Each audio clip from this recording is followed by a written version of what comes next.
A very good evening to you. You're watching Prime Time News on News First. I'm Saturanga Hapuarachi. Before we head into the stories in detail, here are your headlines. News First headlines. Main sponsor.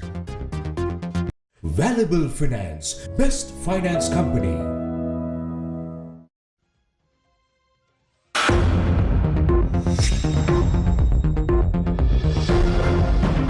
Sandhiru Saya vested with the Mahasangha.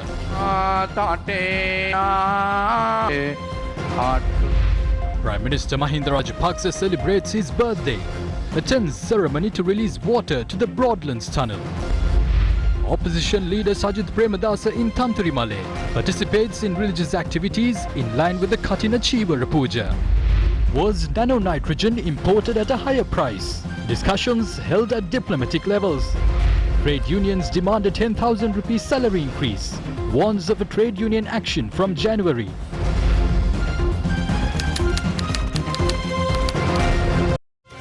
News First headlines. Main sponsor. Valuable Finance, best finance company. Those were your headlines. We are joined by our sign language interpreter Taraka Gabriel. Taking a look at the local stories first, the ceremony to unveil the Anuradhapura Sandhiru Saya was held today under the auspices of President Gotabaya Rajapaksa and Prime Minister Mahindra Rajapaksa. The construction of the Sandhiru Saya was initiated in the year 2010 as a tribute to war heroes who lost their lives during the nearly 3-decade-long war in Sri Lanka. The Mahasangha, President Gotabaya Rajapaksa and the First Lady, Prime Minister Mahindra Rajapaksa and Shiranti Rajapaksa, the Defence Secretary, commanders of the Tri-Forces and the Inspector General of Police were present at the event.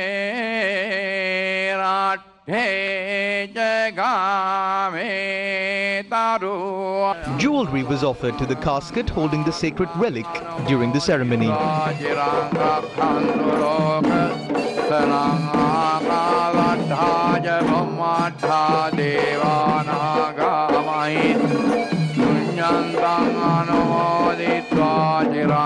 The height of the Sandhiru Saya with the crest gem Chudamanikya is 282 feet and 6 inches. It is 255 feet in height with a circumference of 801 feet. The Sandhiru Saya is the 4th largest chaitya in the island. An almsgiving was held at the Abhayaramaya temple in Narahempita in line with Prime Minister Mahindra Rajapaksa's birthday.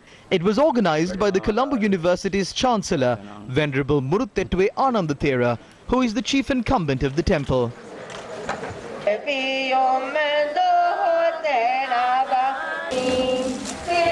After the almsgiving, dry ration packs were distributed among 100 expectant mothers under the patronage of Prime Minister Mahindra Rajapaksa.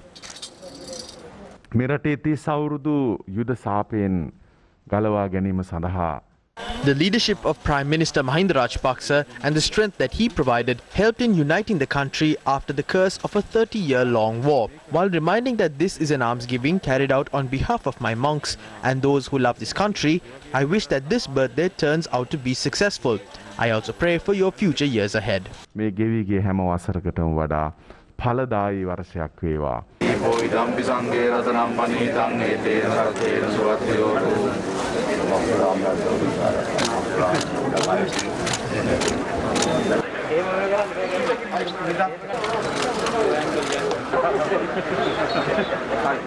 Meanwhile, the 216th Amadam Sisilasa Dhamma sermon was held at Temple Trees today. Dhamma savana kalo ayang bhadanta. Obatuma mirate. You are one of the great leaders of this country. I am not referring to this from a political perspective. Everyone knows that you are fortunate. There is no problem with interpreting through different political lenses. We will have to admit that as monks, therefore your life has been useful to you, the country and the entire world. This is a valuable life. Watina janmaya obatumanttat ratatat loketat ප්‍රයෝජනවත් වුණා. ඒ නිසායි ජන්මේ වටිනා ජන්මයක්. Mahindra Rajapaksa is an icon in Sri Lankan politics. He has served as the country's 5th executive president and also 4 times as Prime Minister, in addition to his roles as a minister and an opposition leader. In 1970, Mahindra Rajapaksa became the youngest parliamentarian at the time, as he entered the legislature from Giravapattua, Medamulana. He rendered a significant service as a cabinet minister between 1995 and 2004 and was appointed as the opposition leader in the year 2002. On the 6th of April 2004, Mahindra Rajapaksa was appointed as Prime Minister and went on to win the 2005 presidential election, becoming the country's 5th executive president. Mahindra Rajapaksa's term as president came to an end in 2015 as he ended a 3-decade-long war within 10 years in the country's top office. It was Mahindra Rajapaksa who pioneered many significant development projects, including expressways, ports and airports in the country. After the 2015 presidential election, Mahindra Rajapaksa assumed duties as opposition leader and took oaths as Prime Minister on the 26th of October 2018. He led the newly formed Sri Lanka Pudujana Peramuna and played a key role in its success at the 2019 presidential election before going on to become Prime Minister again on the 21st of November 2019. Mahindra Rajapaksa won a record high number of votes from the Kurunegala district at the 2020 parliamentary elections and has since held the post of Prime Minister. Mahindra Rajapaksa remains a prominent figure in Sri Lankan politics with his unique form of leadership. We wish you a very happy birthday. President Gotabaya Rajapaksa posted a birthday wish on social media for Prime Minister Mahindra Rajapaksa. The president wrote, quote, "To us who have grown up with you since childhood, your human demeanor is no surprise. It is no exaggeration to say that the great respect of thousands of people was due to your philanthropy. I am also fortunate to have been mentored by a man with such greatness. Your Excellency, the warrior, my dear brother, you left an indelible mark on Sri Lankan politics. I'm wishing you a happy birthday." Blessings were also invoked on Prime Minister Mahindra Rajapaksa at the new Kadireshan Hindu Kovil in Colombo Fort today. Islamic religious observances were held at the Mohideen Jummah Mosque in Dehiwala. Meanwhile, Prime Minister Mahindra Rajapaksa attended the ceremony to release water to the main tunnels of the Broadlands hydropower project. The Prime Minister attended the event online. The Broadlands hydropower project is the final hydropower plant at Lakshapana. Opposition leader Sajith Premadasa attended a Katina Puja at the historic Tantrimalaya Rajamaha Viharya. Jalani Premadasa conducted the Katina Chivar Puja that was also attended by the opposition leader.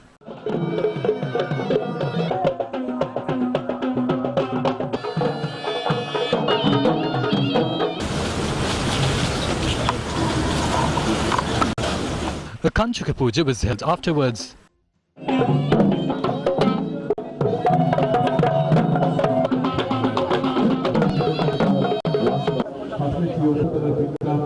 The 12th Sirisadhamsada Dhamma sermon was held at the historic Tantrimalaya Rajamaha Viharya after the alms giving this morning. The Dhamma sermon was conducted by Venerable Valivita Soratha Thero, who is a senior lecturer at the Buddha Shravaka Bhikshu University in Anuradhapura.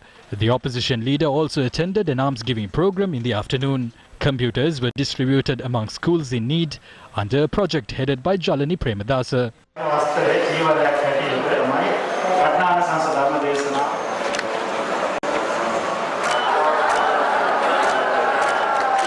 The shrine room constructed at the Tantrimalaya Rajamaha Viharya was also declared open.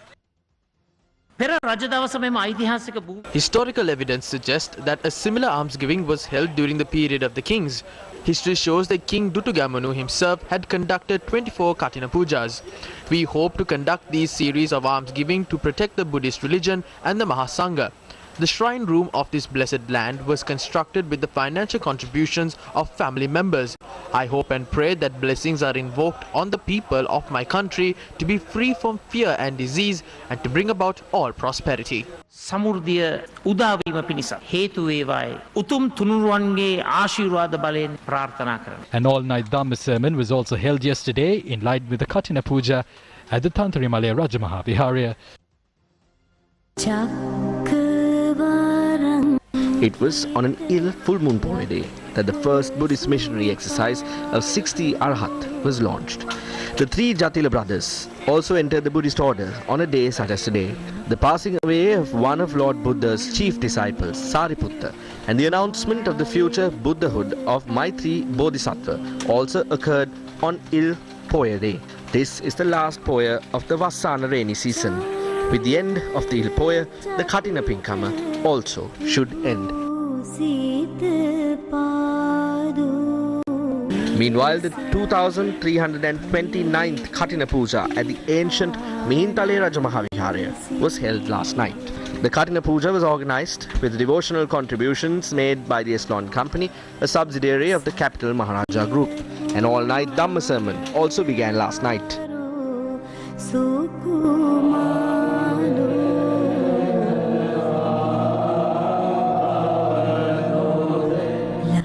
Religious activities and observances were held at several temples in the island, adhering to health guidelines. Religious activities and observances were held at the Ruwanwali Saya in Anuradhapura, at the Gal Vihara in Polonnaruwa, and at the Temple of the Sacred Tooth Relic. The religious activities, which are organized by the Capital Maharaja Group at the Shakya Malake in Braybrook Place, were held today as well. The event was sponsored by the staff members of Stein Studios.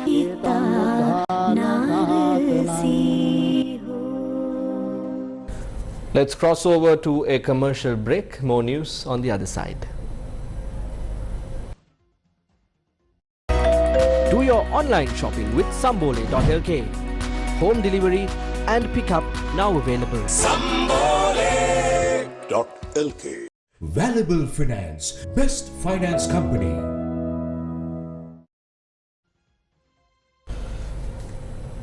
Welcome back to the news. Agriculture Minister Mahindra Rajapaksa says India had sold nano-nitrogen liquid fertilizer to Sri Lanka by maintaining a large profit margin. He said that diplomatic steps will be taken to reduce the cost of fertilizer. The Department of Agriculture has ordered 2.1 million litres of nano-nitrogen liquid fertilizer from the Indian Farmers Fertilizer Cooperative Company in Gujarat. 500 millilitres of the fertilizer was imported at $12.45, which is approximately 2,520 rupees. However, the market value of the fertilizer in India stands at $3.23, approximately 654 rupees. In India, the urea is highly subsidized. You see that our government is giving a lot of subsidy on that. So we have to be competitive in the market. So it is priced 10% less than the current price of urea in the market. What's the current market retail price of this product in the Indian market? That's approximately, I think, 240 rupees. Are you all aware of the price of this product, the wholesale price the government is planning on it? Sir, I am not aware of this. Sri Lanka had paid 1,867 rupees, more than the retail price in the Indian market, for a 500 milliliter bottle of fertilizer. Accordingly, Sri Lanka will incur a total additional cost of approximately 7.8 billion rupees.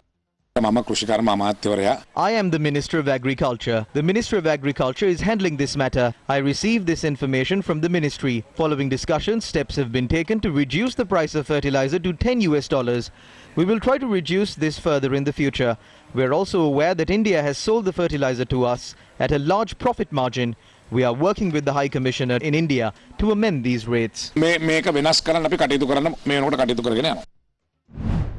Farmers say they haven't received fertilizer, although it has been a month since the Maha season began. 375 families from the Dambana indigenous community make ends meet by cultivating corn. These members of the indigenous community point out that the lack of fertilizer and agrochemicals has destroyed about 50 acres of their cultivations.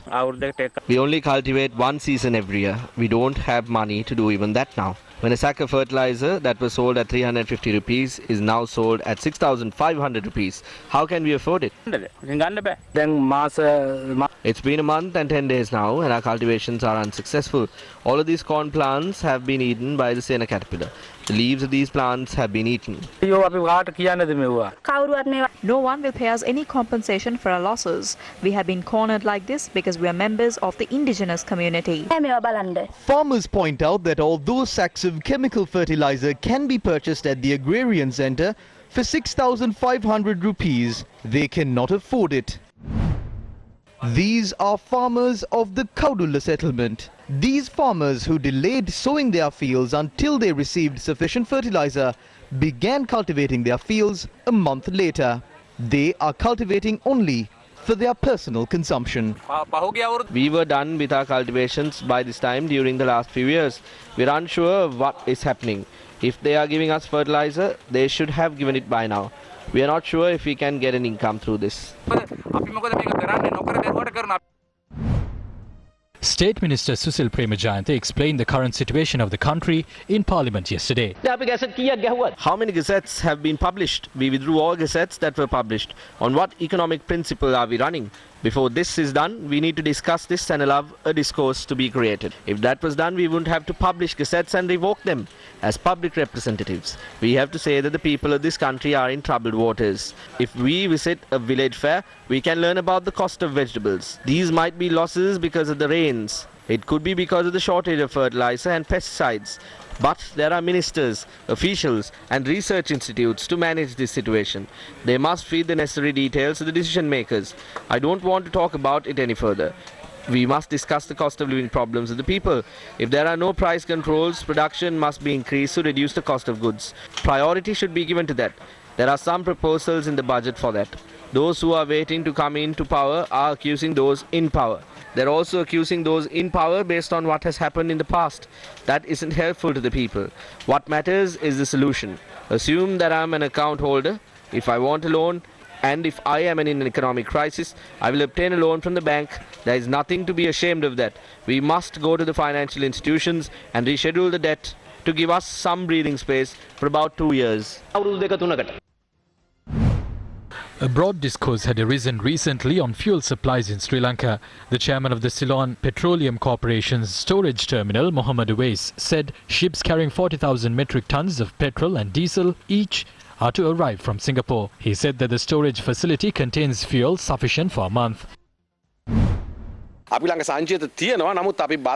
We have sufficient oil reserves, but we are looking at how long we can continue without using those reserves. We are hoping to fulfill the need to purchase fuel with the US dollars from export revenue. The President is also looking to hold diplomatic talks. At the last cabinet meeting, discussions were held on arrangements required to obtain fuel on a repayment basis within a grace period. There will be no fuel crisis in the country. We are implementing the necessary program together. Meanwhile, Energy Minister Udaya Gammanpilla expressed the following views on the decision to close down the Sapagaskanda oil refinery temporarily. I saw petroleum trade unions staging a protest demanding the refinery to be kept open and to import crude oil. We halted crude oil imports because we have to use our foreign currency reserves carefully. As the Minister of Energy, I have no means of bringing in dollars. I can hold a protest opposite the Finance Ministry demanding dollars. But instead of that, we came up with an alternative plan that would help the Treasury to bring in foreign currency. Trade unions that love the company should point to an alternative if they oppose what we are doing. Otherwise, I will have to remind trade unions that some institutions were closed off because of some foolish trade union actions. The entire country and not just the trade unions must be happy that we have been able to maintain the supply of fuel, given that Sri Lanka doesn't have fuel, dollars or storage tanks.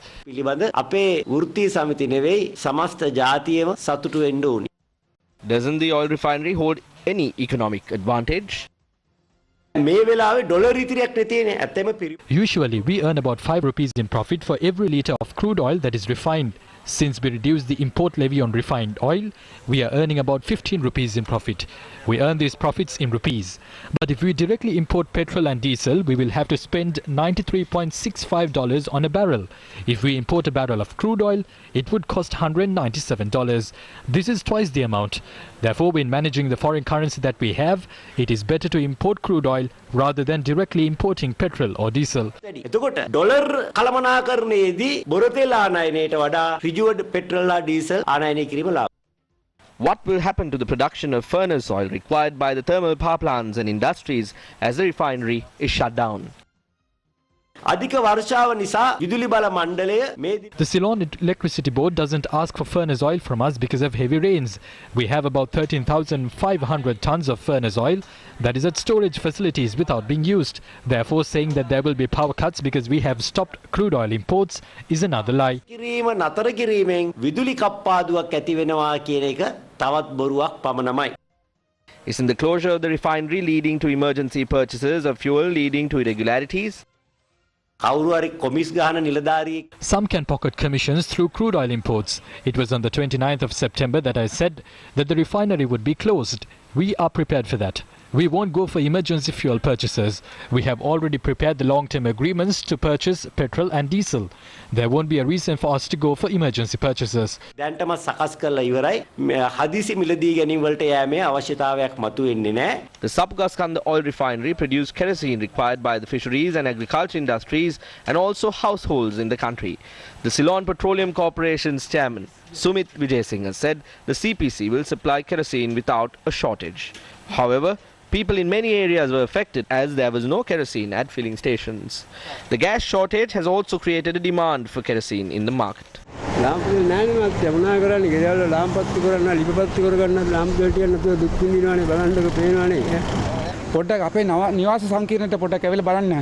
අපිට දරලි පවකත් පත්තු කරන්න පුළුවන්ද කියලා බලන්න. එන ගාන අපරාධයක් ළමිය මේ කරන්නේ. එන ගාන අපි මේ ලාම්බුතෙල් නැතුව අපි මේ ඊයේ තිබුවේ නැහැ අදත් තිබුවේ නැහැ. මොනවාද? මේ මොන අපරාධයක්ද දෙයියනේ? The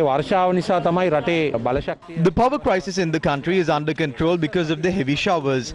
If the rain ceases for 6 weeks, the country will definitely have to face a serious power crisis. The budget has not focused on any one of those issues. The next 6 months will be some of the most decisive months for the country. The country is moving towards bankruptcy. The main reason for this situation is the highly corrupt mega projects that they carried out between 2005 and 2015 after obtaining large commercial loans on high interest rates. It is because of this that the people in the country do not have milk powder, kerosene oil, gas, fuel, and in the future the people will have to suffer without power. Just like a tortoise cannot fly, the Rajapaksas cannot manage finances.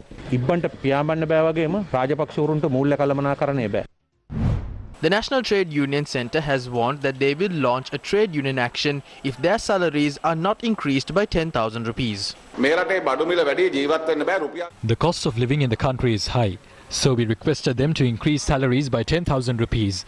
That request was made because the people couldn't afford goods and services before the 2022 budget was tabled. Under the budget presented by the Finance Minister, people have to pay new taxes from next year. The government aims to increase its tax revenue to 662 billion rupees next year. The 662 billion has to be paid by the population of more than 20 million. Although the government has submitted a proposal to increase taxes, they haven't outlined a proposal to increase salaries. The government tells private sector employees to earn and survive if they can.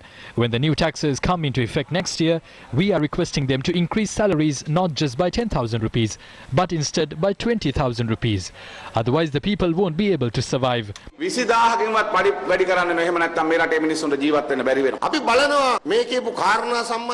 are waiting to see if the budget is amended based on our proposals. If at least few changes are not done regarding this, if they don't propose to increase salaries by 10,000, and if there is no solution to the salary anomalies, we will have to launch massive protests from January and also launch a trade union action.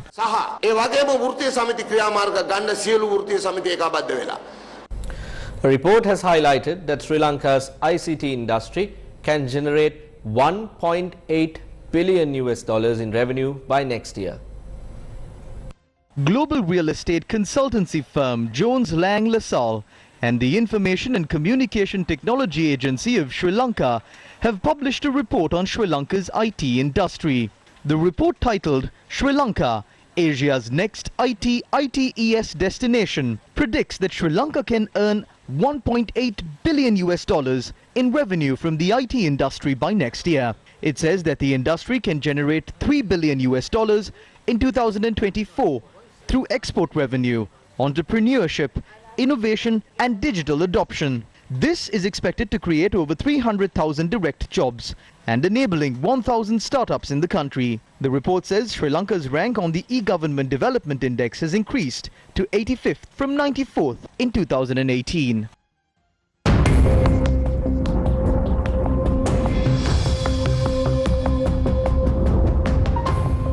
What is the weather looking like? The Met Department says rains will reduce in the country from tomorrow. The low pressure area located to the northeast of Sri Lanka is likely to move westwards and reach India. We are expecting the prevailing showery conditions to reduce from tomorrow as well. The Met Department has warned fishermen to refrain from fishing in the seas in the north of Sri Lanka. Several areas in Ceylon are still inundated as a result of the extreme weather that was experienced across the country recently. Our correspondents reported that water levels in certain areas are above 4.5 feet. Area residents of Ashraf Watta in Maikulam and Concrete Watta in Karavitagara have been severely affected as a result.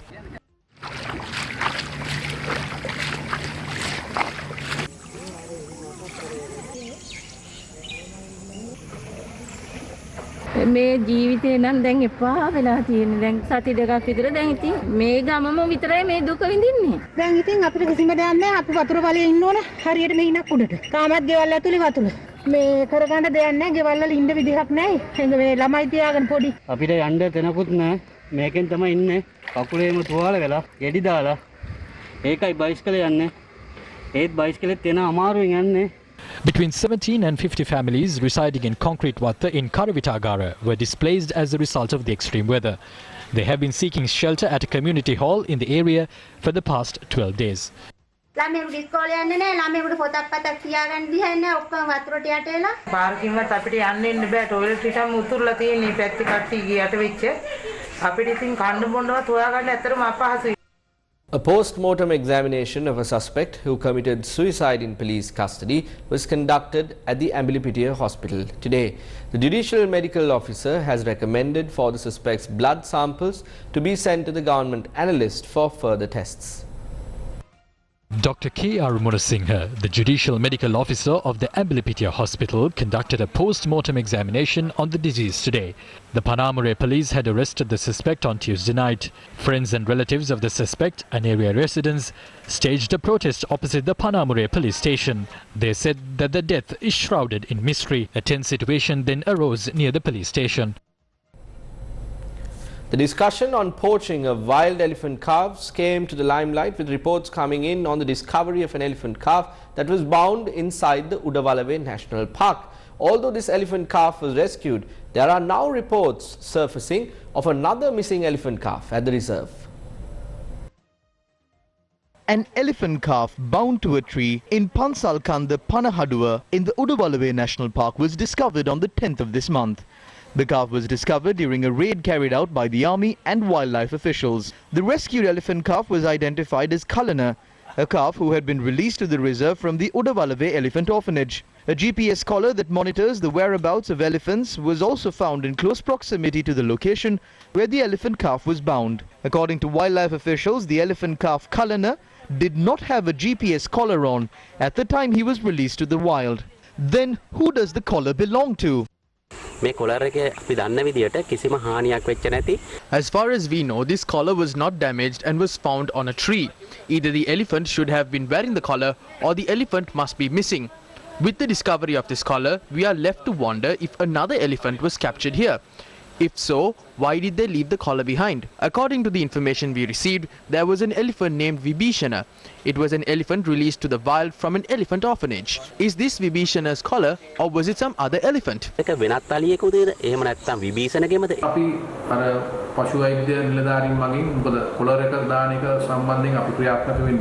are not the ones who placed the GPS collar on the animals. Since it was done by the veterinarians, we have to ask them for information regarding this. We can identify who the elephant is and what happened.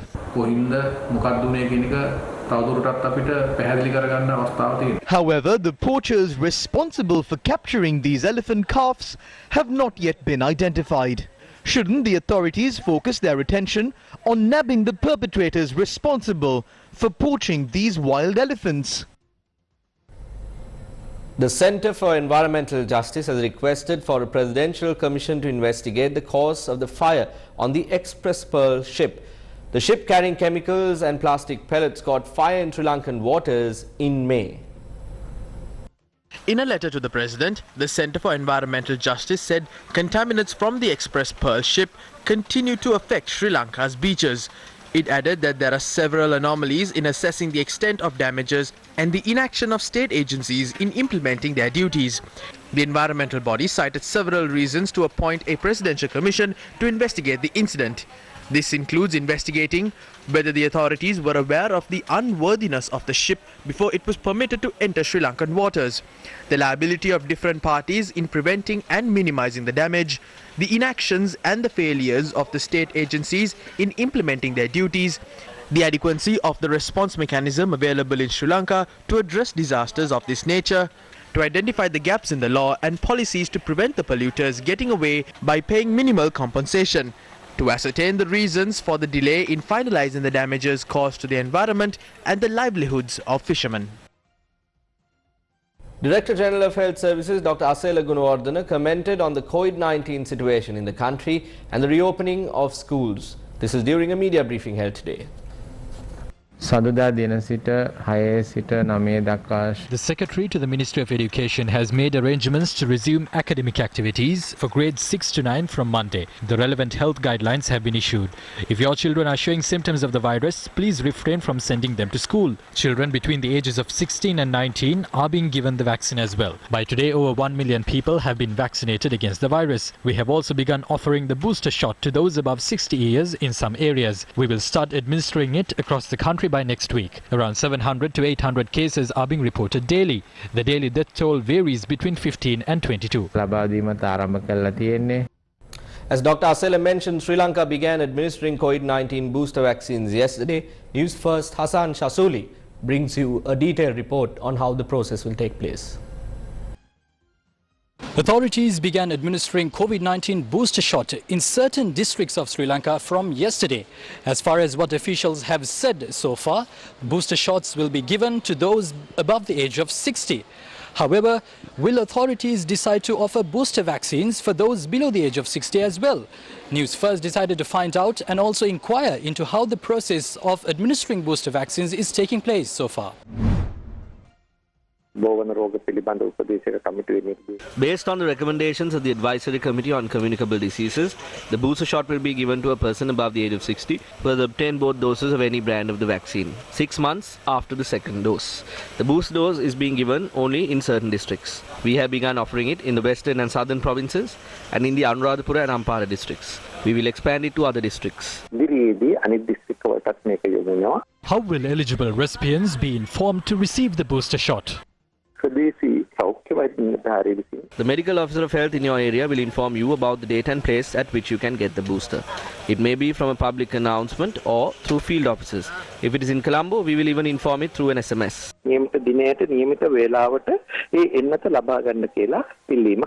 Will booster shots be given to those below 60 years? There is a high-risk group including people below the age of 60 who have prolonged illnesses. Booster shots will be given to them based on medical advice. For others below the age of 60, we will have to wait for the recommendations from the Advisory Committee on Communicable Diseases. Once that is given, the Director General of Health Services will issue the relevant guidelines.